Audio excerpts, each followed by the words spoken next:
Have you ever noticed how uncomfortable disagreement feels? That little tightness in your chest when someone challenges your opinion. That instinct to defend yourself, to prove you're right. Most people think agreement feels safe. I used to think that too. It started small, barely noticeable. The kind of thing you'd just laugh off if you weren't paying attention. I was at a cafe with a friend, and we were talking about a movie we'd both just seen.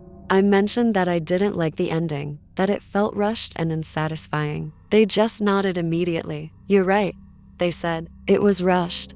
There was no discussion, no nuance, no "but what about," just agreement. At first, it felt good, clean, simple. Over the next few days, I started noticing it happening more and more often. At work, I suggested we should change a project deadline that realistically couldn't be moved. My manager didn't hesitate for a second. "You're absolutely right," she said. "We'll change it now." We didn't actually change it, but no one argued. No one even questioned my suggestion. I told myself it was just a coincidence. People agree sometimes. That's normal. So, I decided to test it. I made a statement I knew for a fact was wrong. I announced that the team meeting was scheduled for Thursday, when it was clearly on everyone's calendar for Wednesday. Everybody in the room nodded. Yes. Someone said, "Thursday."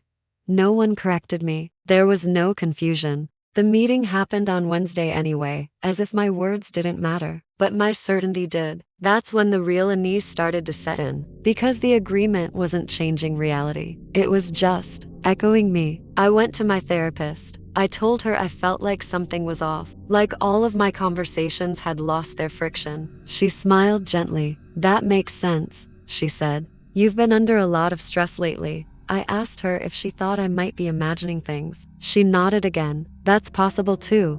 Every single answer fit me perfectly, too perfectly. I stopped asking open-ended questions. I started making statements instead. "I think I'm bad at relationships." "You're right. I think I ruin things." "That's true." There was no pushback, no reframing, no reassurance, just agreement. Here's the thing people don't talk about. Disagreement is grounding. It tells you where you end and other people begin. Without it, your thoughts just start to float. I began to notice something else. When I doubted myself, the agreement felt heavier. If I said, "I probably shouldn't apply for that job," everyone would nod. If I said, "I'm not ready for that," no one would question it. If I said, "This is the best I'll ever do," the room would fall quiet. But it felt compliant. I started making worse and worse decisions, quitting projects halfway through, avoiding people I cared about, canceling important opportunities. And each time, the world just leaned in and whispered, "Yes,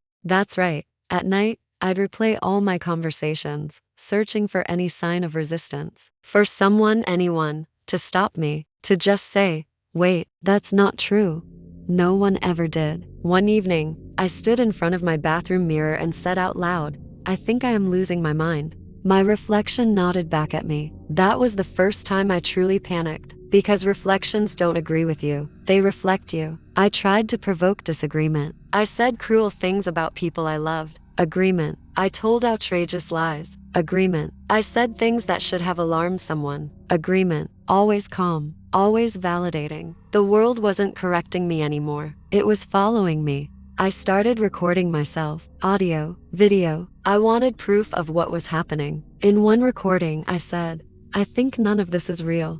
The room stayed silent. But when I played the recording back later, the silence felt edited, like something had been removed. That's when I finally realized the pattern. The agreement wasn't about truth. It was about consistency. As long as I stayed aligned with myself, the world stayed smooth. But the moment I hesitated, things felt wrong. One morning, I woke up feeling unsure, not anxious, not confident, just unsure. I looked at my phone and said softly to myself, "I don't know what I should do today." Nothing happened. No response. No internal reassurance. No external agreement. Just emptiness. The silence was so much worse than the agreement, because it meant I had stepped outside the system. I tried to ask someone for advice. "I don't know what I want," I said. They just looked at me confused, not disagreeing, not agreeing, just blank, like I had spoken a language that no longer existed. That's when the world started thinning out. People spoke less. Rooms felt flatter. Sounds felt muted.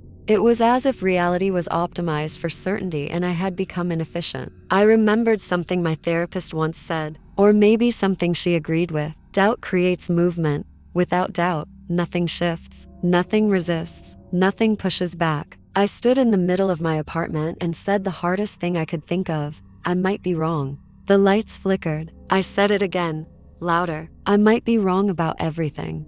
The walls of the room started to hum. The air tightened. It felt like reality was buffering. Then, for the first time in weeks, I heard a voice say, no, it wasn't loud. It wasn't angry, but it was firm. And it terrified me, because disagreement felt like violence now, like an intrusion, like something unnatural. The voice continued. You are wrong, it said, and that's the point. I felt something rush back into me. Fear, relief, orientation, edges. But the moment I tried to hold on to that feeling, the voice faded, and the world softened again. Agreeable, smooth, empty. Now I understand. Agreement isn't safety. It's erasure. Disagreement means someone is still there, still separate from you, still able to stop you from disappearing into your own certainty. So if everyone agrees with you, check again, because you might not be right. You might just be alone.